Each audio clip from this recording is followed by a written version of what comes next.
upang makaiwas sa pagtugis ng pulisya. Nagtago ng palihim ang lalaki sa isang truck na puno ng buhangin. Ngunit habang dumadaan sa inspeksyon, ang mga pulis ay hindi nagbigay pansin sa truck na nagdadala ng putik at agad silang pinayagan na dumaan. Nakita na lamang ang pulis na umakyat sa truck at pagkatapos ay humawak ng kahoy na tungkod. Paulit-ulit niyang ipinasok ito sa banda ng buhangin hanggang sa matiyak niyang walang tao sa loob. Doon siya nakahinga ng maluwag at umalis. Gayunpaman, hindi nila naisip na ang taong tinutugis nila ay nagtago sa kanyang mga paa at nakasandal sa isang straw upang panatilihing humihinga hanggang sa umalis na ang truck sa checkpoint. Saka pa lamang si Tarzan ay umakyat mula sa putik. Sa pamamagitan ng pagsakay sa truck, agad siyang nakarating sa isang maliit na nayon. Nais sanang tumingin sa isang bahay ng magsasaka para makahanap ng kagamitan upang buksan ng posas. Ngunit sa hindi inaasahan, walang nahanap na kagamitan. At natuklasan pa siya ng aso ng magsasaka. Pero sa kabutihang palad, habang tumatakbo, natagpuan niya ang isang bisikleta. Sa kaya, siya ay nakaiwas sa pagtugis ng mabangis na aso. Ngunit sa kasamaang palad, dahil nakakadena ang kanyang mga kamay, hindi siya nakasakay ng matagal at sumuko na. At sa mga oras na iyon, sa isang damuhan hindi kalayuan, natagpuan ni Tarzan na may nagkikampang sa tabi ng kalsada. Kaya't nagtago siyang palihim at kinuha ang mga damit na nakababad ng iba. At habang siya ay nagnanakaw ng damit, narinig niya ang tunog ng isang makina mula sa malayo, ang tunog ng isang cutting machine. Nang magpahinga ang mga manggagawa, sinamantala niya ang pagkakataon upang nakawin ang cutting machine ng pabrika. Hawak ang mga suot na damit at kagamitan. Nakahanap si Tarzan ng isang liblib na magsasaka. Sa bodega ng magsasaka, pinutol niya ang kadena sa kanyang mga kamay.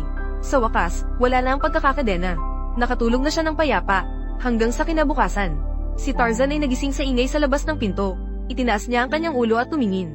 At nakita niyang may isang matandang babae na nanguhuli ng manok. At sa puntong ito, si Tarzan ay halos mamatay sa gutom. Kaya't upang makakuha ng pagkain, agad na lumabas si Tarzan sa bodega. Nagkunwari siyang naligaw na turista sa malapit. At pagkatapos ay nakakuha siya ng pagkain mula sa lola. Hanggang sa maubos ang kalahating manok, doon lamang siya nakaligtas. Ngunit habang nag-uusap si Tarzan at ang lola, biglang dumating ang kapitan ng baryo dito.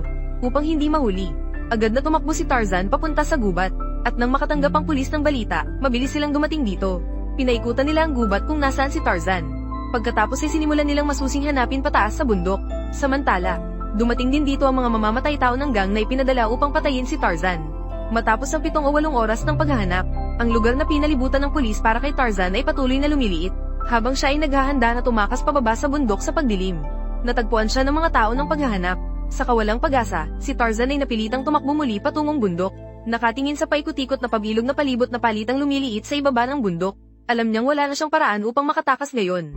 Ngunit habang si Tarzan ay labis na nawawalan ng pag-asa, sa ibaba, biglang nagkaroon ng pagsabog. Ang mga tao ng mga Sobudo ay biglang tumakbo patungo sa lugar ng pagsabog. At si Tarzan ay sumabay sa pagkakataong ito. Nakaligtas sa kaguluhan at nakatakas dito. Ngunit hindi pa siya nakatakbo ng malayo. Siya ay nahulog dahil sa isang mamamatay tao ng sindikato.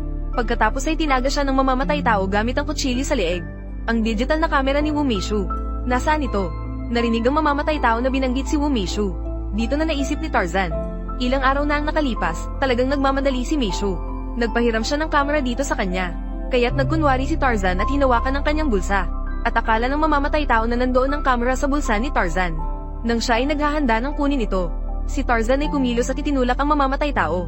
Isang sipa lang ay itinulak niya ang mamamatay tao pababa ng Dallasdis.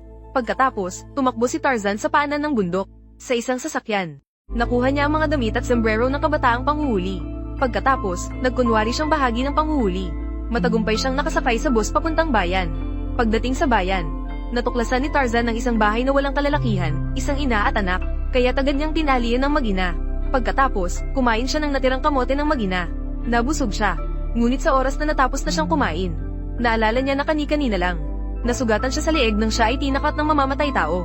At sinabi sa kanya ng doktor ng kanyang anak, na ang pagkuha ng bone marrow transplant ay hindi dapat mahawakan ng sugat. Naiisip ang kanyang anak na lubos na nangangailangan ng kanyang bone marrow para mabuhay. Agad nagpanik si Tarzan. Agad siyang nagtanong sa nakataling babae kung mayroon silang antibiotic sa bahay. Ngunit sinabi ng babae sa kanya, ang sugatang ito ay kailangan lamang linisin at lagyan ng band-aid. Ayon sa sinabi ng bata, naligo si Tarzan sa bahay ng bata at pagkatapos ay naglagay ng band-aid. Gitnang gabi, nang makatulog na ang mag-ina, biglang naisip ni Tarzan ang tanong ng mamamatay tao tungkol sa kamera.